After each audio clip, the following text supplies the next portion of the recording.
Un saludo, mi nombre es Anthony Marcelo Zambrano Malavé y les voy a hablar acerca del tema de la acomodación.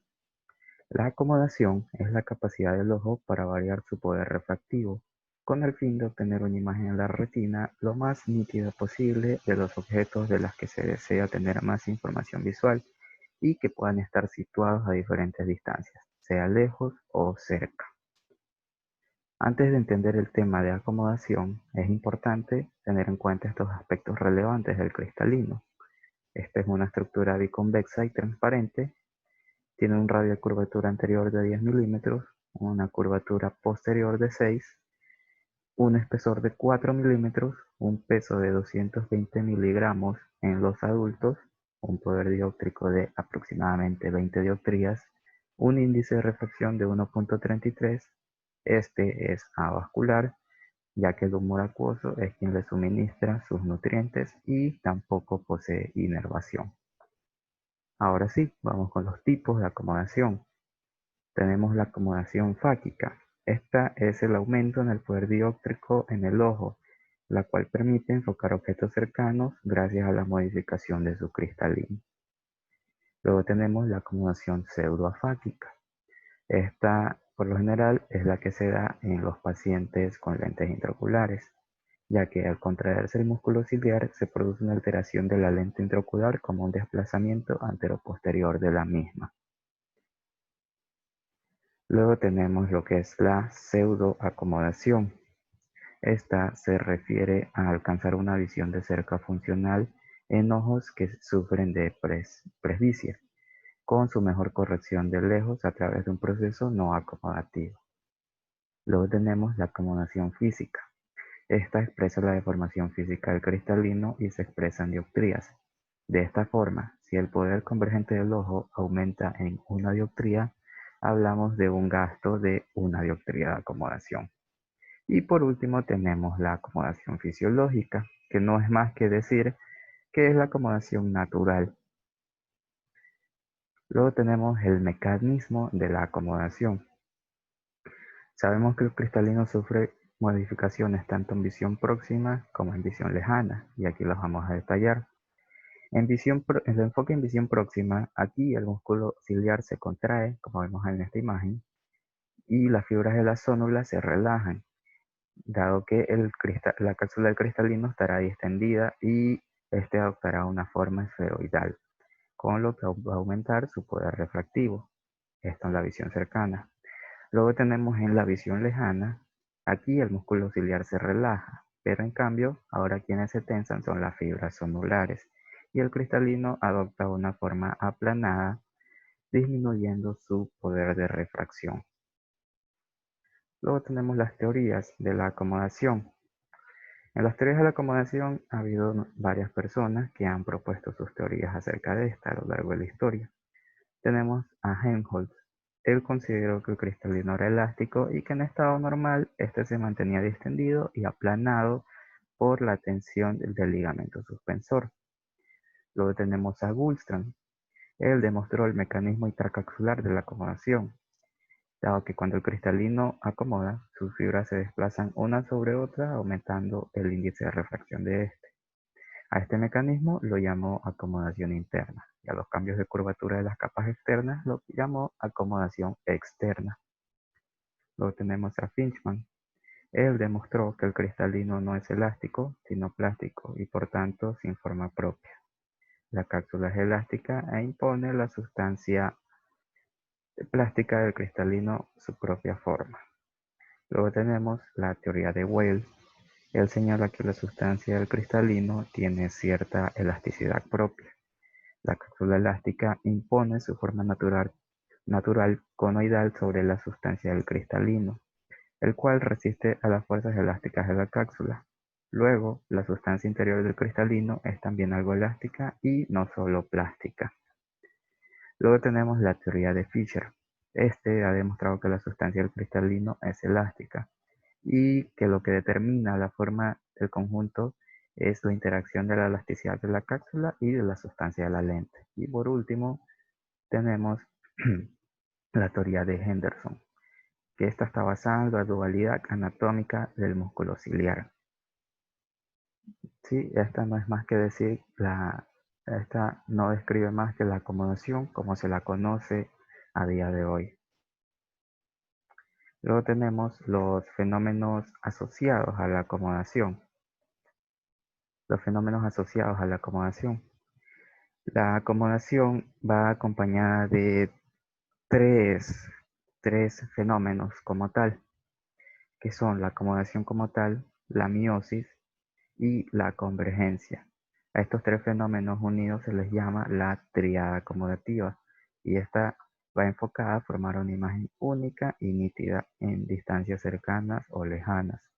Estos tres fenómenos están ligados fisiológicamente entre sí, ya que dependen de la misma inervación, la cual es el tercer par craneal, pero son independientes, aunque cuando se enfoca a un objeto próximo se solicitan simultáneamente por un mismo impulso central.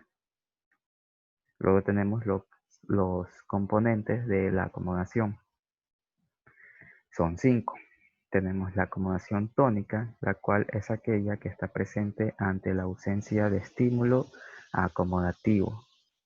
Este es el estado en el que el cristalino se encuentra en reposo. Luego tenemos la acomodación presencial. Este es el segundo componente más importante y es la respuesta ante la disparidad de las imágenes que se forman en la retina, sin tener en cuenta la borrosidad de estas. Esta también se debe a la relación neurológica que existe entre ambos sistemas, que son el acomodativo y el vergencial. Luego tenemos la acomodación proximal. Esta se produce por la sensación real o aparente de proximidad al acercar un objeto a los ojos en su línea media. Luego tenemos lo que es la acomodación refleja. Esta es una respuesta inconsciente y automática del sistema acomodativo ante una imagen en la retina que está desenfocada. Y por último tenemos la acomodación voluntaria, que como su palabra lo dice, es voluntaria por nosotros mismos y no depende de ningún estímulo. Luego tenemos lo que es la amplitud de acomodación. Esta es la diferencia entre el estado de reposo del cristalino y su enfoque de refracción máximo dado por la capacidad para modificar su potencia, lo cual permite al sistema visual realizar el enfoque de objetos a diferentes distancias de la retina. Esta va a ser medida de manera objetiva y subjetiva, y a su vez también monocularmente y binocularmente. De la manera objetiva tenemos la retinoscopia de Nott y de manera subjetiva tenemos tres métodos: las lentes negativas de Scherdt, el método de alejamiento o push-down y el método de acercamiento de Donders. Luego tenemos la acomodación relativa. Esta de aquí es la máxima variación que puede realizar la acomodación cuando se estimula con lentes negativas o también cuando se relaja con lentes positivas manteniendo una demanda emergencial constante. De esta podemos desglosar dos, que es la relativa negativa y la relativa positiva. La relativa negativa es la máxima capacidad que tiene el ojo de relajar la acomodación manteniendo una imagen nítida de un objeto cercano con una convergencia constante. Luego tenemos la acomodación relativa positiva. Esta de aquí es la máxima cantidad de acomodación que el ojo puede ejercer para mantener una imagen nítida ante la presencia de un estímulo cercano, manteniendo una convergencia fija.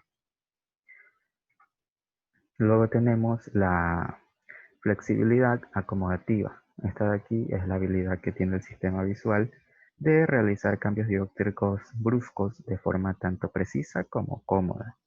En esta se valora la capacidad visual para modificar de forma brusca la acomodación, enfocando rápidamente objetos a distintas distancias. Esta se mide en visión próxima y se lo hace de manera objetiva y subjetiva. De manera objetiva, tenemos que se puede realizar de forma monocular con el autorrefractómetro. Y en métodos subjetivos tenemos que tanto binocularmente como monocularmente se puede hacer. En la forma monocular se realiza con flippers de +2 y -2 dioptrías y un test de cerca, puede ser una cartilla de escala métrica o de Jagger. Y de forma binocular con los mismos flippers, pero ahora con un vectograma. Por último, vamos a hablar de las disfunciones acomodativas. Tenemos la insuficiencia acomodativa. Esta es una condición donde el paciente presenta dificultades para estimular la acomodación, dado que su amplitud de acomodación es inferior a la adecuada en relación a su edad. Luego tenemos la fatiga acomodativa. En esta, el sistema visual del paciente es capaz de hacer respuestas puntuales a los estímulos acomodativos, pero no los puede mantener por tiempos prolongados, solo durante un pequeño tiempo, por eso viene su nombre. Luego viene la parálisis de acomodación. Esta de aquí es una condición rara, la cual está asociada a variedad de causas orgánicas, tales como infecciones, traumas, diabetes, entre otras. Y esta condición puede ser unilateral o bilateral. Si es unilateral, se la denomina acomodación desigual. Luego tenemos el espasmo acomodativo, o como también se lo llega a nombrar, que es la falsa miopía. Esta se trata de una respuesta excesiva a la acomodación con respecto al estímulo existente. En estas, los pacientes tienen dificultades para relajar su acomodación, lo cual se da debido al tiempo excesivo enfocando en visión cercana, lo cual puede causar una falsa miopía debido a que cuando tratamos de fijar de lejos no vemos como normalmente deberíamos, debido a la excesiva acomodación que tenemos. Y por último tenemos la inflexibilidad de la acomodación, lo cual es lo contrario a la flexibilidad de acomodación. En esta, el paciente tiene una dificultad para realizar cambios de enfoque continuados y presenta un tiempo de respuesta excesivo. Aquí tenemos las bibliografías. Muchas gracias.